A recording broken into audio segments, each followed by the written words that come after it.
Well guys, just working around the back in what we call the boneyard, and there's a widowmaker, a miniature widowmaker up in the corner there. I haven't seen it all winter. It's there now, so I'm going to have to cut it down. Cleaning the toilets, I am. Oh, my daughter says she's cleaning the toilets. For those who want to know, she's cleaning the toilets. If you'd be so good as to plug that in and switch it on without knocking the pictures off. People, that's my son Michael many years ago. Look at the haircut, have a good laugh. Oh. Now even the daughter's cleaning the toilets there. Doesn't say a lot for our family, does it? Now, is that going to unroll as I go along? Come on. Yes, look at that. Oh my God. Yeah, we're in what we call the boneyard round the back. I've got my old trailer out. I might have to renovate that and give me something to do. Past the log store. There's the wife, she got involved. Boy, the biggest one's gone right over there. So it's got to come down. I can't have it falling on top of my junk, can I? So I'm going to have to start sawing it in sections, and it's supported just here on the back of this. So be careful, probably cut it off there first. Cut that one and then work these ones, take some weight off the top. I figure that's the way to do it at my age. And then climb up the top. Fun indeed. Yeah, this is the area that we only come to every so often. I think it's an American term, the boneyard, I'm not sure. But we're trying to clear up what is effectively the junkyard where we store loads of stuff. I'll take you around it later. First things first, just nip some of these down because I don't want that crashing down anywhere, especially on me.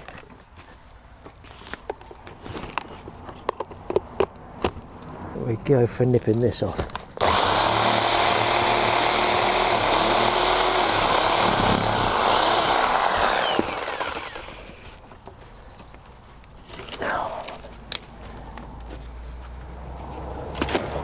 What do you think? Should I stand on all that deer wire? I call it deer wire. I think it's gonna a rolling deer wire, by the way, and obviously, bouncing rolling deer wire.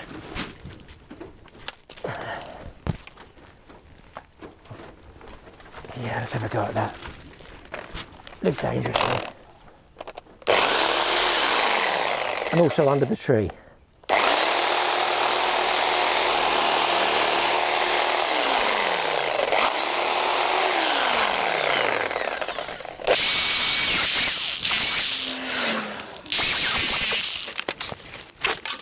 Just got to be aware of what support this one is on.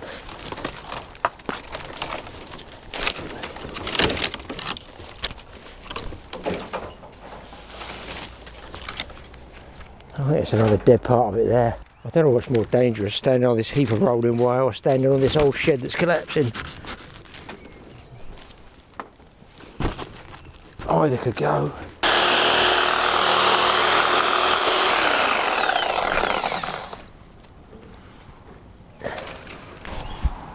I'm guessing that one there might be supporting it.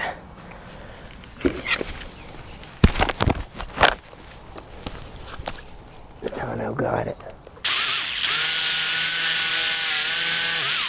That guy, so it was a bit of a result because I thought this big piece here was the one that was holding it all up.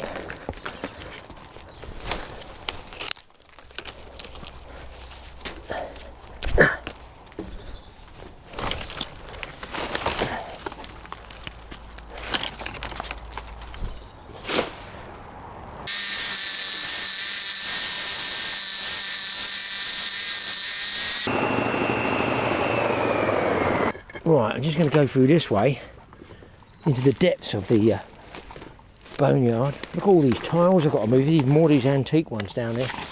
Got to be sorted, but I'm going to saw that way down deep here somewhere. That's been dead a long time. Lovely bit of firewood. I can't actually believe I haven't seen it during the winter unless it's only relatively new.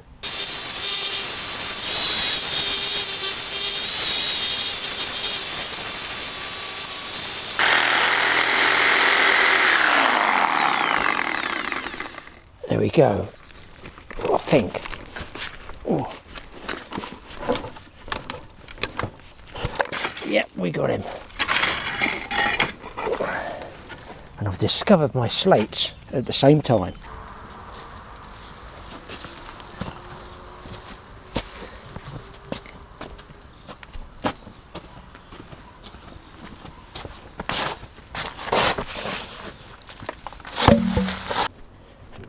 Well boys, there's a load.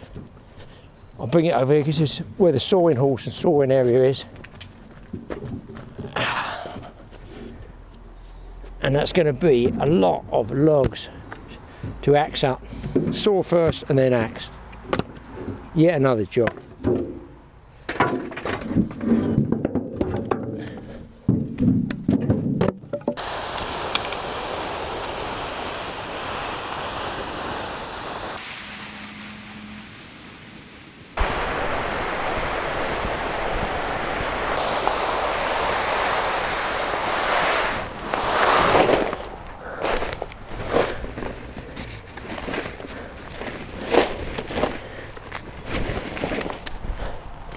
Well, a pretty exhausting afternoon here in the Boneyard. This is a corner that we rarely get to here, but it's got to be cleared out. It's just general junkyard. I mean, I think the word Boneyard, I think it's American, North American. I've heard it on those Alaska programs. It's sort of where people come and go and they dump stuff, and if you want to go and get a spare piece of metal, a piece of wood or something to use again, you go to the Boneyard, and that's where I come to. I've got my own Boneyard here.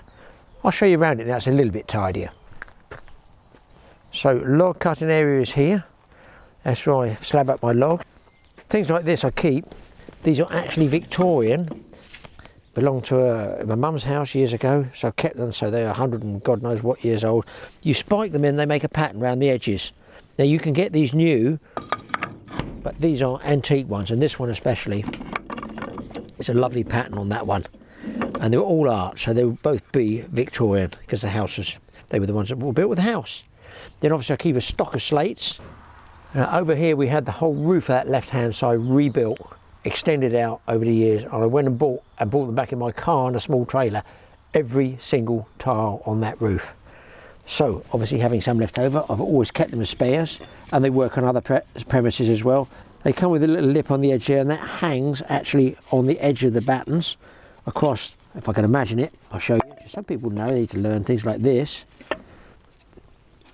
If it was like the back would hang there, these little hooks, which obviously belong to Rosemary, used to hook on there, and then about every third or fourth or fifth row they would nail them. That's what the nails are there. So you wouldn't nail every single row. Most of them are hanging overlap like that, but obviously they're all clay. Anything like this, they can just be washed off. I keep the spares. I've got a gazillion scaffold poles here because I can cut those in half with my angle grinder and use them as stakes for fencing. Always got some insulation there, comes in handy. Big 4x4 stakes for reinforcing if I have fencing go down. Acros, which probably should be inside now, you wind these up and they hold a floor up. You know, you put them across ceiling joists on the top. What else have we got here? Manhole covers, lots of different tiles that are on this house. Lots of different slates. These ones particularly go on one side of the house. Keep those as spare. Ridge tiles, spare ridge tiles, never know. And obviously steel caging, which is reinforcing when we've had concrete poured for slabs, what they call slabs and foundations. You never know when you want a piece of that. Look, why would you not want a collection of traffic cones? That's in case I have stuff delivered. Nice pair of steel fence posts somebody gave me. Glass for the greenhouse. I don't throw anything away. You never know when you want glass. Spare bricks. A spare heap of engineering blocks. Bits of plastic. Roof tanks. It's all here. A spare dustbin. Why would you? Oh, I found that. Look, there you go. I just found those. And the real Boneyard junk area, which I'm still clearing out here, is where I keep all fittings for the properties. If you want to buy some of these, they might be £10–12 each, more sometimes. They're expensive, some of these fittings. A load of deer cage in there, which is fencing that goes at the bottom of around the perimeter fence there. These are going to be moved. These are steel girders, look. Spare bits of metal, they can all be dumped later, but I keep great big steel girders. They're going to be cleared out here. This was some of the liner from a pond I cleared out, so I use that to help keep my rough wood store in there all dry. So you never know when you want stuff like this. Obviously I keep my trailer in here. This you guys will have seen before is where I mash up my fish, and I put the fish there, or I might put them in a bucket and I chop them with this chum chopper. There, put them in fact there's still some in here that is not frozen. Look, see the oil in there? I would not want to be opening that unless I was out on the boat and could put it in the water for the sharks. It's probably 2 years old. Should have a danger sign on that one. Spare dustbins, why would you not want a spare bin? I've got spare bits here which I'm going to clear out shortly, all through here, and those scaffold poles you see will do here to support. I've been using metal stakes to support this. There's the deer wire which is graduated, small at the bottom, bigger at the top, and of course the deer can jump straight over there. Buried deep in here. Bits of junk steel, angle iron, leftover stuff, plastic archways, a big double gaze window unit. Oh, it's wonderful. Roll of chicken wire, and I don't even have chickens. Got to sort all these out. These are my slates. Now these are rough ones. They're the same principle, but they're rough ones, and I can use those for whatever I want. Now these have only got little 2 there. The other ones, the ones called Rosemary, had 3 hooks that they hang on there. But I find that these are much rougher, so if you've got to go for a match, I'd obviously have to use those. That's the majority of my houses on that. But I do find the moss sticks to those quite a bit more, that rough coarse one. So I've got a good supply of spare slates, B-stacked, spare things like, look, why would you not want a gutter that goes underground? All this stuff can be used at any time. That's right, in the next 20 years. Oh yeah, over here. When I've done my chum chopping, I keep all these buckets, and I like the square ones because they fit inside the freezer nicely. So I mash all my shark chum up, put it in there, put it in the freezer. But when I'm going to go, I just do not know. So guys, pretty exhausting day. I'm going to finish off just around the back, raking out there and tidying up. I've got 2 lots of wood here. The small heap I'm going to use a bolt cutter with my snips, my what they call loppers, snip that up for the chimney. And that big one, look, a lovely piece of wood there, dried out, been dead for years. I'm going to saw that up, axe it, split it, and that's going to be what I use next year, because we were talking about this earlier on. If the world does suddenly stop spinning, folks, let's say the utilities shut down, okay, can live without electric, no problem. I've got some raptor oil, I could use that to make candle wicks. How are you going to cook? What happens if the propane runs out? We've got the log burner. We've got the log burner in the tackle shack. Yes, we cook on that. So I'm going to want logs. That's a dead one. Brilliant. Just a good job at I didn't fall out the tree when I was sawing it up. Right, let's get organised with the saw.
Oh man.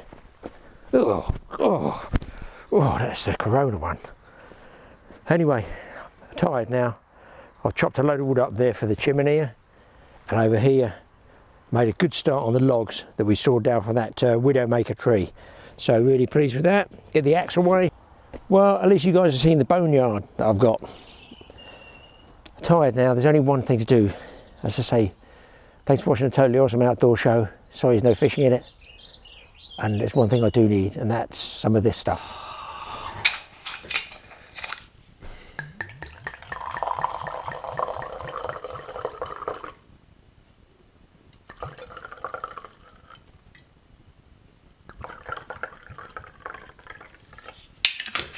It's only red wine, people. I need it. Cheers. Thanks for watching. I'm going to have a 20-minute meal and then you'll come in. That's right, back editing on here. That's a very nice tasting blackcurrant, I must admit. Cheers, guys.